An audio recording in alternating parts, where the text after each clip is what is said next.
Wonderful Life. Kathy Kelly, welcome back to Live from the Heartland. Well, thank you. It's wonderful to be with the three of you. It evokes a lot of memories, but also a good sense of going forward. You just come back from retreat, meaning another prison stint. Yeah, You well, want to tell our listeners a little bit about what that experience, which you wrote about a little bit in the Catholic Worker newspaper, but also have been speaking about.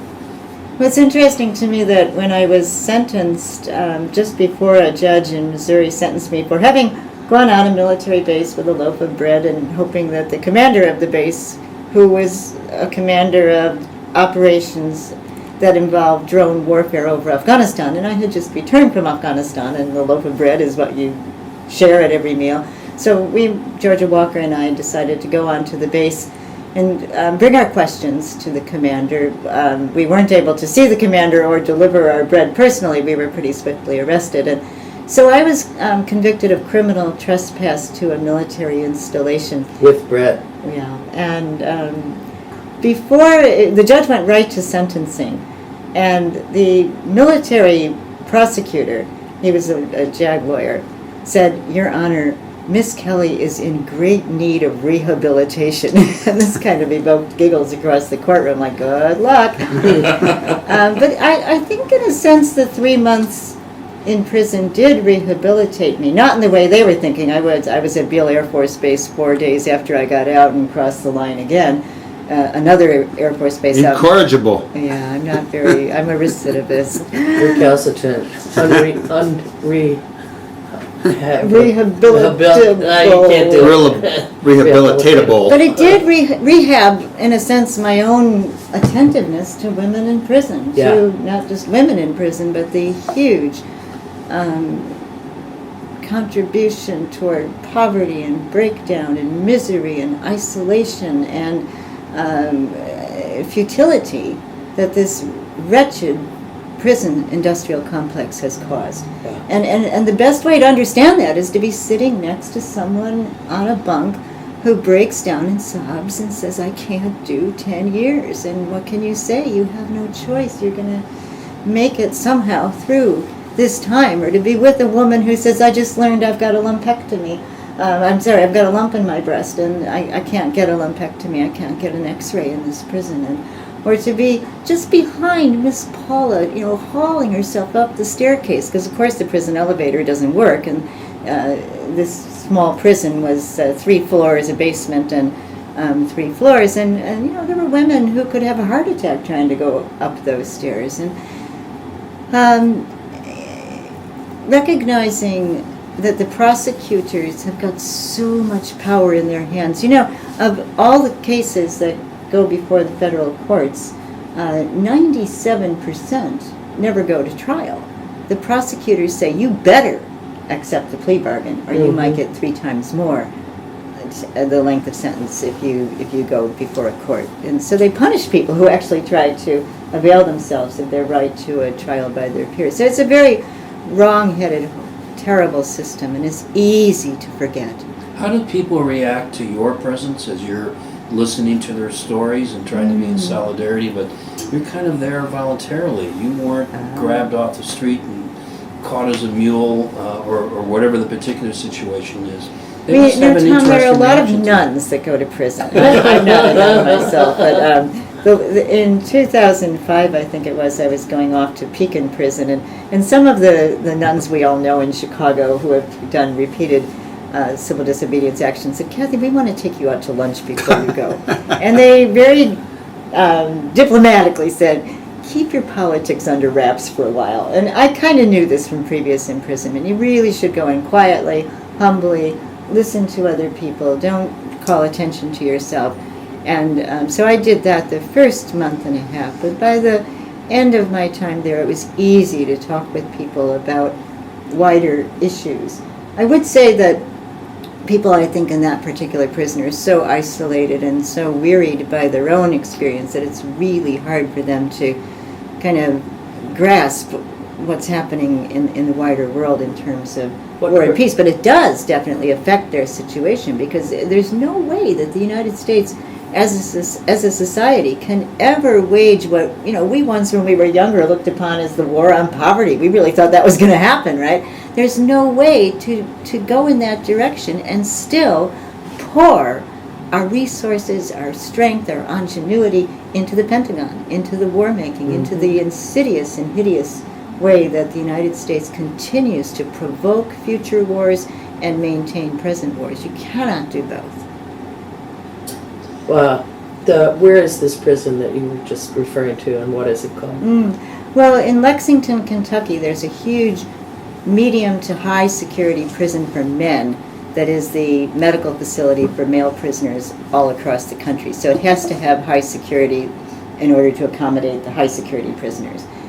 I happened to be in that prison in 1988 when it was a women's high security prison, maximum security. So I have a little familiarity with that. But then, because they don't want to let the men go anywhere near the perimeter of the prison because they might jump, they bring women on in a camp, they call it, which was kind of think of the oldest dorm on campus, the one nobody wanted to live in because nothing worked. And so it's this creaky, saggy, rusting building, and there were 300 to 320 women imprisoned there. And then the women would do all the shoveling and the raking and the landscaping and dock work and mild infrastructure repair for the entire prison.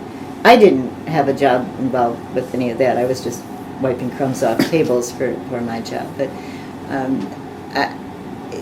it's typical for the Bureau of Prisons to want to have a women's camp situated next to the high security prisons, and so I was sent to the women's camp. Kathy, how many times have you been sent off to prison, and do you have any sense of the total amount of time you spent in prison? Well, I've only been sent off to prison 4 times, and that's amounted to about close to 2 years total. I've had a lot of overnights in a wide variety of county jails. But, What was it like the first time? I mean, can you remember back to your thoughts and you're pretty together, you're a stalwart, you've been through it now, but what was it like the first time you went? Well, I say this jokingly, but it's actually, there's a nugget of truth in it. I taught Catholic high school for 6 years and went girls' high school in the 70s and 80s. That was like a prison? Well, no, I thought, well, gee, I've got the hang of this. I get it. No talking in the hallways. Where's your pass? Where's your uniform? Maximum security prison is like Catholic high school? Well, it's just loaded with all kinds of rules and people that are invested in applying all these rules. Minimum security is much more laid back. But for instance, Sister Megan Rice, at 85 years of age, was incarcerated in a New York Metropolitan Correctional Center in Brooklyn, and that was a very, very difficult setting. I mean, she was in with 60 people in a large space, and the most onerous thing about the prisons, honestly, is the length of sentencing. You're in with people whose lives have been completely wrecked. Right. They're separated from their children, and the pain of that is so heavy. Their children will be in their late teens, these little toddlers, before the women are allowed out again in many cases. So You're listening to Kathy Kelly on Live from the Heartland. We're broadcasting from 88.7 WLUW, where you can also hear us online at WLUW.org. I'm Thom Clark, along with Katy, Hogan, and Michael James. And I want to talk a little bit more about plowshares and this pretty amazing legal case. We don't have time to get into all the details, but it's been quite a while that one of these plowshare actions ended up on the appellate level being in effect tossed out. Can you talk about what Sister Rice and others recently experienced in the middle of their jail terms? Well, there's a nuclear weapon facility that's crucial for the maintenance of the United States nuclear war capacity, and 3 people had managed, in spite of the Wackenhut security contractors' responsibility to I remember them. protect this nuclear weapon facility. Megan Rice, maybe she was 83 years old at the time, and 2 companions, Greg Birchie and Michael Wally, managed to go inside the security levels to an extent that embarrassed the Wackenhut people, because they'd crossed over 6 or 7 security controls, and they engaged in what they call a plowshares action. if any of you have ever been to New York and seen the beautiful Isaiah Wall across from the United Nations, inscribed on that wall is a quote that comes from the 2nd chapter of Isaiah, "When shall come the day, O Lord, when they shall beat their swords into plowshares and their spears into pruning hooks." And there's the United Nations, founded to eliminate the scourge of warfare. But people in the plowshares movement say, well, we're not satisfied to say, well, that's what the UN should do, or that's what governments should do. That's what we should do. And so they literally go and disarm as best they can weapon systems, nuclear weapons, planes that are carrying weapons. And it's symbolic, they'll take a hammer and, bang, bang on the nose cone or a silo. Or, yeah. But the government, of course, comes back fiercely with very long sentences. Sabotage. Right. And so Megan and Michael and Greg were given, the 2 men were given 5-year sentences, I think, and Megan was closer to finishing a lesser sentence. But the sabotage charge was vacated by a higher court, which is very unusual. And the lawyers are quite deft. Bill Quigley got in there with some motions, and next thing you know, there was an immediate release, and they were all basically out on the curb.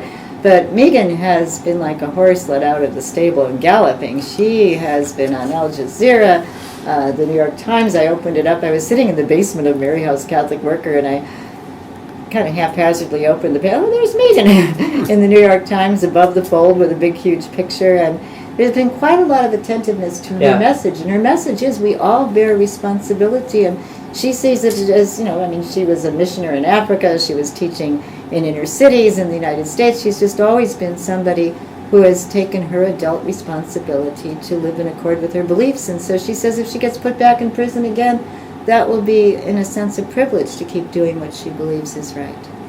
Kathy Kelly, can you give us a little sense of your thoughts on why the U.S. maintains such a comprehensive, too much encompassing prison system, and then maybe ways that you think people who are concerned about the prison industrial complex could work to overcome it? Well, I think we are at a point now wherein there are so many people who have an invested economic interest in maintaining this system. Which is a private Sure, security lots operation. of private security operations, lots of lawyers, lots of judges, lots of prison architects, lots of wardens, lots of companies that use prison labor, many people who have developed franchise prisons. There are so many people that are going to be lobbying hard to keep this status quo because they don't want to lose their jobs. They're not sure there are other jobs for them. And it's so sad. I mean, when you think about small town America where people used to cultivate the ground and pull food out of the ground and find great dignity in doing that, now you find they don't have jobs. And so the job that's offered them is to lock up inner city guys who don't have jobs, and women as well, and kind of be like human zookeepers. And nobody, don't mistake it, nobody finds dignity in being a prison guard. If you scratch that surface, maybe there's some swagger, but by and large, there's a great sadness when people reckon with what they're doing, locking up their own brothers and sisters. It's not something people feel good about. But it's a system like the military-industrial complex that becomes so hard to dismantle. And so the think tanks and the PR people have a job to do. They've got to kind of sell it to us as though we're somehow safer. Well, what threatens our security?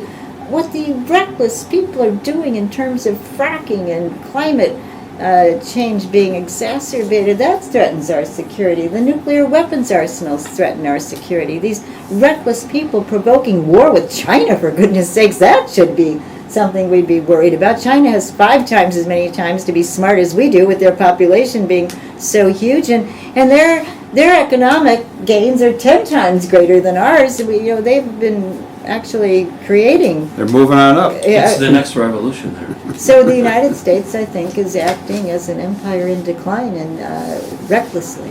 So this is what really threatens our security. Now, I don't want to see anybody go to prison, not even Dick Cheney, but I do want to see rehabilitation for that crowd. I think our security is invested in them being held accountable. And what do you think the chances of that are? You know, this I mean, there are morning still people I calling read that for it. Tariq Aziz died in prison in Iraq. And okay, there was blood on his hands and on the hands of many under Saddam Hussein, there's no doubt. But the people who have caused tremendous suffering and misery and bereavement and death in Iraq it's quite a large set. And these are people who enjoy the fame of going around to the most elite salons and being fawned over by many, many media people. I'm thinking of Madeleine Albright and of Dick Cheney and of Tony Blair and of They Bill still get Clinton. to show up on Sunday morning talk shows. Sure, yeah, trying to influence us to go into still more warfare. And Tariq Aziz's family couldn't get time to spend with him. And, you know, as things go, you could ask Dennis Holliday or Hans von Sponek, two United Nations Undersecretary Generals who both resigned from their posts because of the way the economic sanctions were killing children. And they would say that the best hope that the UN had for delivering humanitarian relief was through the auspices of Tariq Aziz. Wow. After your most recent stay in prison, you didn't come back home and rest. You went off to Afghanistan, and you're just recently back, and you're going to turn around and go back this next week. What's Tuesday. going on in Kabul right now? Well, my young friends have found it to be a very jarring, unsettling time. You know, they're growing older, and they, after 5 or 6 years of studying nonviolence and Dr. King and Mohandas Gandhi and Mairead Maguire, I mean, they've really studied these things, and so they're trying to take it to heart and act, and it's very, very scary because they get death threats.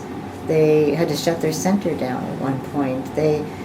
But they're remarkable youngsters. They have good reason to desire revenge and retaliation. You know, I think about our country after September 11th and, the madness that overtook us, really. Well, they have seen their loved ones killed in front of their own eyes by rival ethnic groupings, and instead they've said, okay, let's try living together. Let's try working together. And so they've created these remarkable programs. I mean, the latest is a street kids school, and they very assiduously, like young social workers, go out to Uzbek and Tajik and Pashto and Hazara families that are amongst the most desperate. And they various know ethnic they're desperate groups. because they're either living in refugee camps or widows that are pushed up the mountainside. And they say, look, instead of sending your children out to the streets to polish shoes or sell bubble gum, can you let us get your child literate? We can teach your children to read and to write. And they do. And then your child can go to school. We'll give the child a backpack and a uniform and pencils. And so the families are kind of hesitant. But What about the income that kid has well, been that's the bringing other in? thing. They then say, through the goodwill of internationals, and anyone who wants to be part of this goodwill is quite welcome to climb aboard, they give each family every month a sack of rice and a container of oil. How much? How would people climb aboard? Just Well, it costs since it's- $534 per year to provide the family with the oil and the rice and the child with boots and jacket and backpack. And so it's all accounted for quite well. And Voices has been able to commit ourselves to 50, well now, oh gosh, to 100 for 1 year. It's not sustainable as far as I know, but who knows? We thought the same about the Duvet project, in which seamstresses were together from, again, the different ethnic groupings, although we didn't have any Uzbeks. And they make big, heavy blankets that are really the difference between life and death during the cold winter. So And so that project got bankrolled by the goodwill of internationals. just before we end with you on this particular time, and we of course wish you Godspeed and safe travels. Thank you. If folks wanted to support your work, is it Voices for Creative Nonviolence that they should look up? Sure, or if you're in Chicago, come over. We're right at 1249 West Argyle. People are welcome to drop in. We work out of the second floor of a two-flat and are always grateful to the many people who've said, oh, come and talk to our high school, or come and talk to our church basement gathering, or come and talk to our mosque. And we'd be pleased also to welcome people to walk with us in Wisconsin. The second half of August 18th to the 25th, we'll be protesting drone warfare, starting in Madison, Wisconsin, And we want to try and link issues as much as we can with the Black Lives Matter campaign and environmental campaigns. But walking to Vogue Field, where drones are being operated by a squadron that includes weaponized drones that could be used over Afghanistan. You're as well-traveled as any other journalist going to a hotspot to cover a war. I'm curious what perspective that's giving you when you come back home to Chicago. How do you feel about Chicago that you come back home to after these other visits in other places around the world? Well, it might sound kind of corny, but I'm awfully glad to see that roof of McCormick Place. I'm fortunate. I've had such a good life, and I've been treated so kindly by innumerable people. But I have no ill will or sad feelings about my time spent in Chicago, although I have to say that when it comes to apartheid, the racism in Chicago rivals anything that ever happened in South Africa. I'm not surprised that came up as part of your answer, because that was at least one thing, along with income inequality, that I think this country, this city, still hasn't quite figured out how to cope with, although we like to take some pride up in Rogers Park thinking that we're one of the more diverse communities in the city, but we have our issues too, and I don't think we've quite solved this, and I'm hoping maybe you internationalists can help bring us some perspective on this. Well, I think of Laurie Hesbrook. She has been part and parcel of every kind of international campaign I've ever been involved in, but Laurie will be the go-to person. If you're without food or you're without a way to take care of your children, she'll stretch herself one more time, she and her family, and keep that energy going. And so, in Rogers Park, you've got many, many people like that, people whose hearts are open to the world and who are pragmatic and practical and neighborly and savvy. And we're lucky. We're lucky to have a beloved community right now in the city.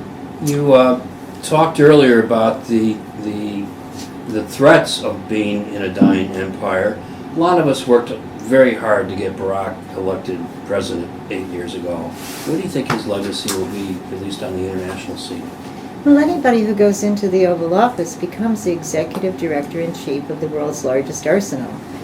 So I think he always was a centrist and a militarist, and we didn't want him to be that, but that's what he was, and he was that when he was a senator, and he was voting for the supplemental spending bills to spend more money on war in Iraq. I think we had to let him be who he is and acknowledge that, and then resist it, always. So I think with loving and kind compassion, but resist. Kathy Kelly, I'd like to ask you a little bit about what your thoughts are on ISIS and the Taliban. They seem to be making gains. There's all this, people are a little frenetic in how we're supposed to respond to all this.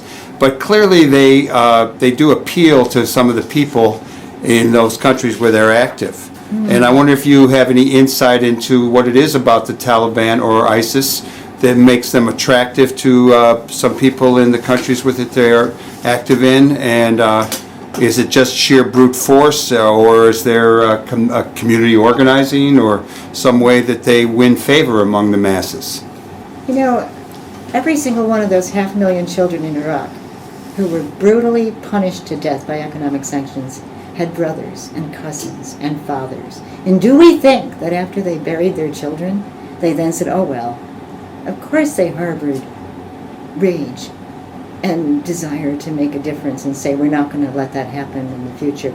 Every single person imprisoned in Abu Ghraib or any of the forward operating bases that so badly mistreated their prisoners in the Buqa camp. I went and visited that Buqa camp that Ali Baghdadi was. It was one of the worst spots I've ever been in. It was spitting flies out of our mouths. It was horrible. And the young man I was visiting said, yeah, we were paraded naked in front of the women soldiers, the U.S. women soldiers. I mean, they're scarred for life. Do we think that when the United States bombs Iraq in 1991, again bombs it in 2003. I was there during that 2003 bombing. It was shocking. It was awful. The emergency rooms were terrible. Do we think that people just say, oh, well, of course people say we're not going to let this happen again. Now, we have unleashed forces in the Middle East that we cannot control. And likewise, Israel, our ally in this hideous situation, continues to bomb Gaza. We've unleashed forces we can't control. We ought to, I think, stop trying to use our military, which is about all we've got left really, strength to intervene in these situations. There may be borders redrawn, and we may not like those borders. Well, those borders were drawn after World War I and World War II in the first place.